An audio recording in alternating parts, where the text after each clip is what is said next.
are gonna make a casserole dish today, guys. Or a serving tray. Or a casserole dish that doubles as a serving tray. Or a serving tray that doubles as a casserole dish. Who knows? You and me, babe. You and me, babe. It's just nothing else like you. We're ready to go. The next show that I'm doing is before Thanksgiving, which is when everybody's going to be wanting to serve things. And, you know, if people are going to buy for themselves, they're going to buy fun stuff like serving dishes and things like that. I've got a lot of gift items, but I don't have a lot of big, fun stuff. I think a couple of casserole dishes and a couple of brownie pans would really be a compliment to the things that we already have going on. And the other day, I was in the dollar store and scored this little guy. And I think it's going to be fantastic as a casserole dish. So what we'll do, cut one of these down, stick this on top of it. Wish me luck. Thanks for coming.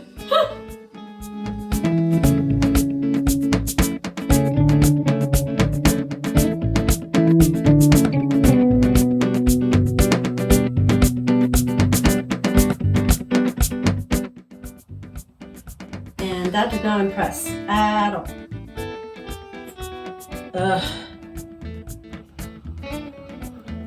This is how all of my work for the entire day ended up.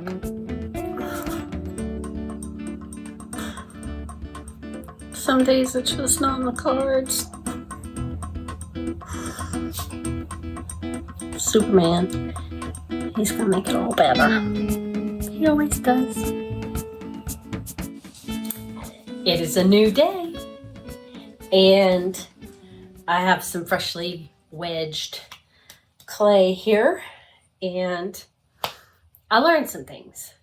You need to start with your clay in a square shape.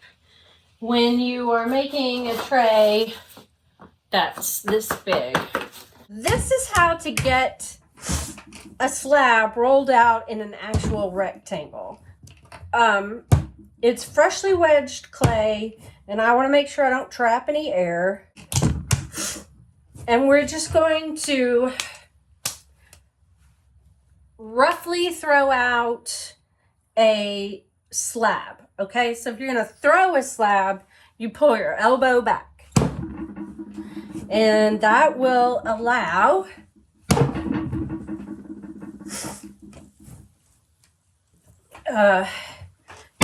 the clay will begin to stretch, because it will hit here and then it pulls back. So, see that? Now, as the shape starts to turn into back into an oval, you pick it up and you compress it on all four sides back into a square.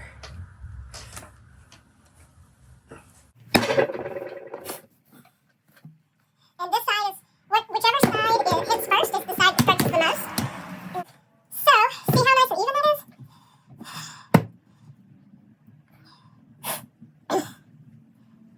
Okay. Now, I know it's not ready yet, but every now and then you want to make sure that you're going to get it long enough. So, it will roll out this way and get longer, but it's not going to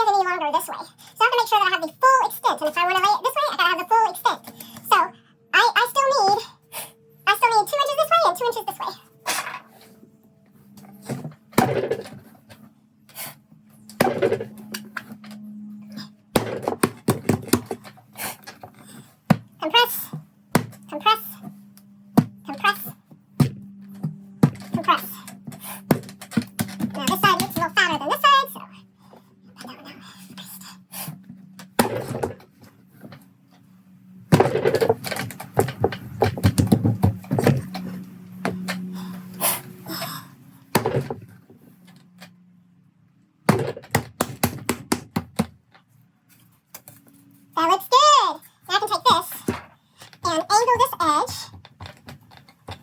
so that the roller gets in there good. So it gets under the rollers easily. And this will take over to the slab roller. Okay, this seems to be ready to roll here. And as long as you've got a pretty even thickness, like I'm a little thin right there, so I can push a little towards that area. But as long as you've got a pretty even thickness, you'll roll out into a pretty even square. Let's see what we got.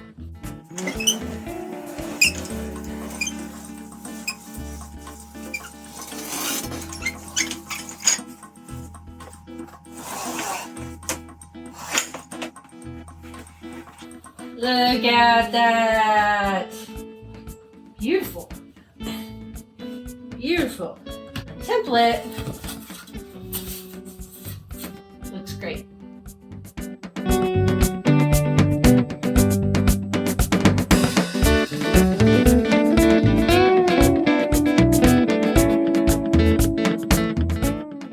Yesterday, to get this pattern into the clay, I tried several things. One, I tried just your regular rolling pin method. And as weird as it is to think that wouldn't work, it doesn't work all that great. You end up with the middle of it, and I've never done something this large of a scale, but you end up with the middle of it not pressing into the clay. And so you've got to do it with your fingers, and then it doesn't look all that great. And so I used the slab roller to press it all the way into the clay because I felt like my slab was thick enough to handle it. But see that?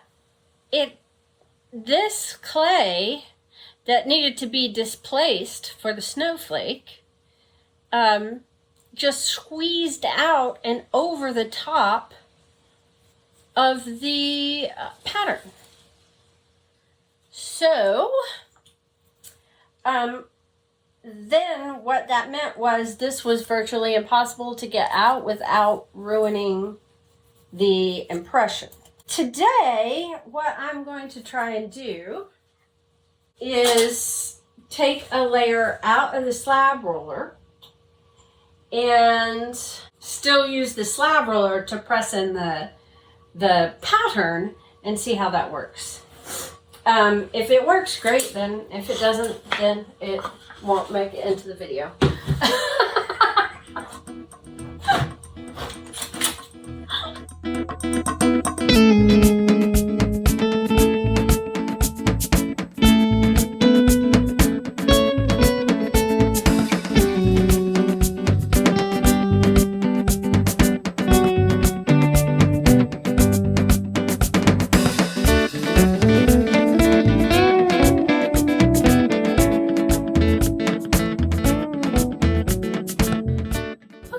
Good stuff.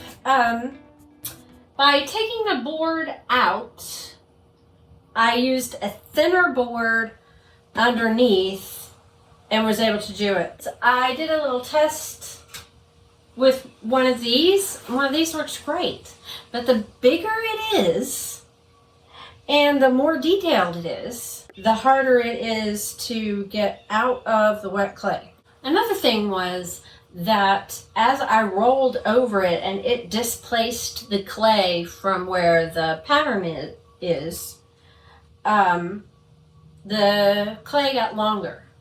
So don't bother cutting your form until after you've pressed that in, and I don't think that would matter whether you were pressing it in with a rolling pin or a slab roller or what. But I really love the impression. It's really, really nice.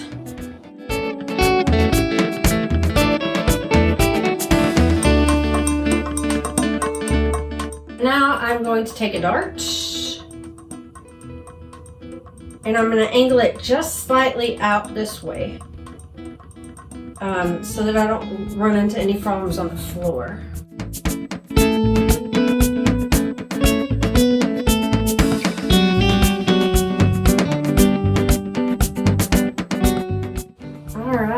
And then comes the slipping and the scoring. So I'm gonna fold this over, and this is what I meant by so I don't run into any problems on the floor. If I've got that angle there, then it's not gonna be digging into the floor. So, and I'm gonna leave these two little points because I think they're cute. And we're gonna slip and score all the edges, all the things.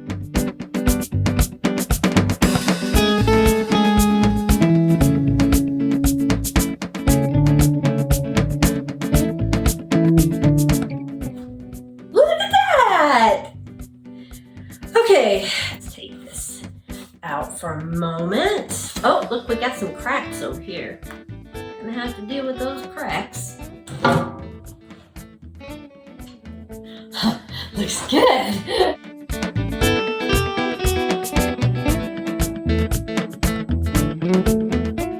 Now, these little pieces here, I am not good enough to make those look nice and straight, and I feel sure there's a trick to it that I don't know.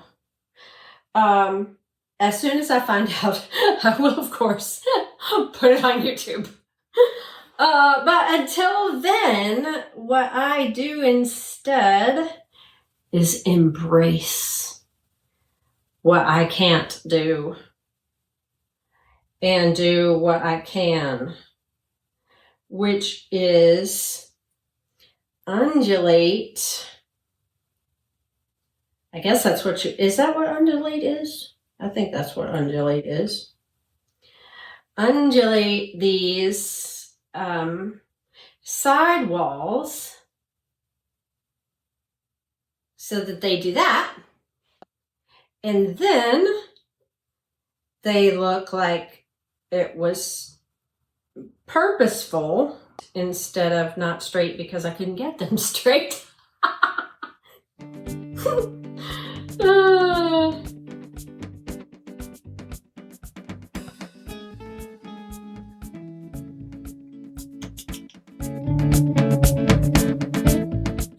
Isn't that cute? So the form, put the form back in here.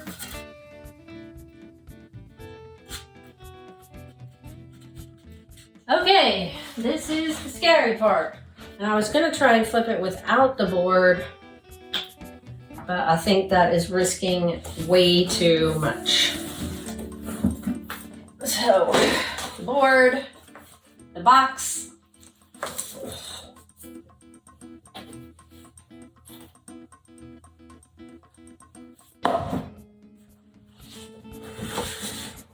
Now, under this magic cloth, I have a bladder! Yay! And about halfway through this project, I thought, oh gee, I sure hope this is gonna fit in the kiln.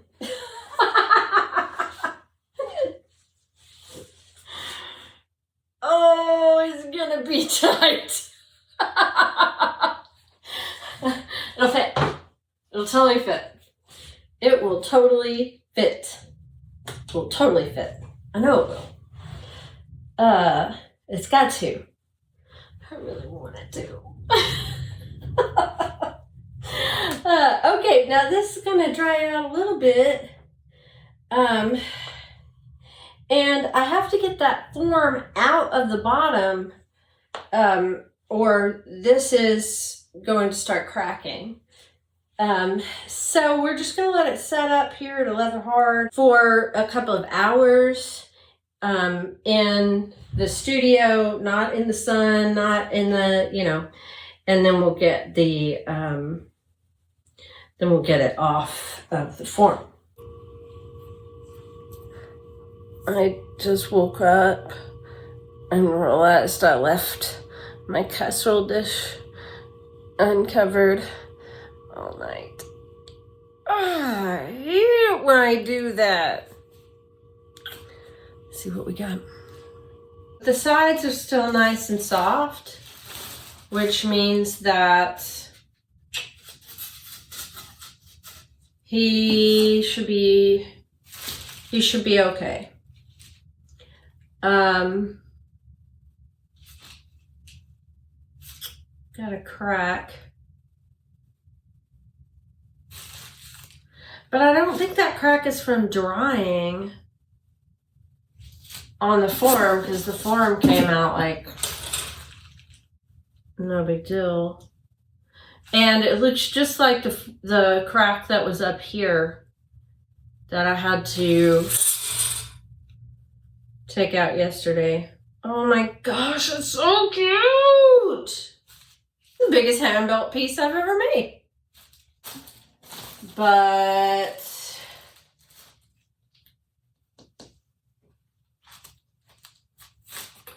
my kiln shelf is only half an inch bigger than my bat here that I have it sitting on.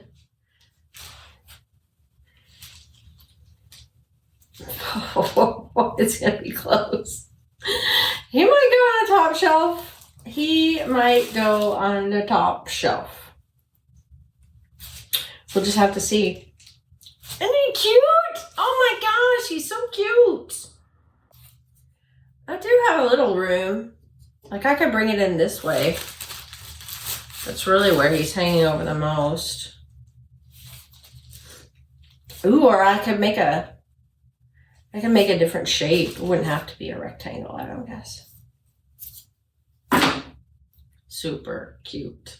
Super fun. Super fun. I hope you've had fun today, guys. I don't know if this one's gonna make it because it may not fit in the kiln. Thanks for coming, everybody.